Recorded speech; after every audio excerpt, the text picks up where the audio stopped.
வணக்கம். நான் உங்கள் லோகநாதன். இந்த ஆலயம் மிக பிரசித்தி பெற்ற ரொம்ப பழமையான ஆலயம். முன்பு இருந்த தோற்றம் பாருங்கள், இப்போ இருக்கிற தோற்றம் பாருங்கள். அற்புதங்கள் சகல வினைகளும் நீக்குது, குறைகளும் நீக்குது. நிறைய அற்புதங்கள் நடத்திட்டு இருக்கிற ஆலயம் அர்த்தநாரீஸ்வரர் ஆலயம்.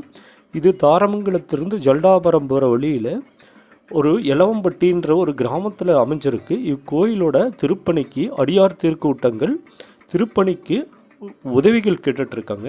இந்த உதவிகளை அனைவரும் நீங்கள் இயன்ற உதவிகள் இத்திருப்பணிக்கு உதவுமாறு அன்போடு கேட்டுக்கிறேன். இவ்வாலயத்து அர்ச்சகர் நம்பர் லிங்கில் கொடுத்துருக்கேன். இந்த சேனலில் போய் நீங்கள் பார்த்தீங்களா முழு காணொலி இருக்குது. அற்புதங்கள் நிறைந்த ஆலயம். இவ்வாலயம் உங்களோட சகலவிதமான துன்பங்கள், துயரங்கள், கஷ்டங்கள் நீக்கிற அற்புத ஆலயம். மிகவும் பழமையான ஆலயம், தொன்மையான ஆலயம். மிக அமைதியும் நிம்மதியும் இந்த இடத்துல இருக்குது. இவ்வாலயம் மிக பிரசித்தி பெற்ற ஆலயம். ரொம்ப ரொம்ப அற்புதங்கள் நிறைந்த மகா ஆலயம்.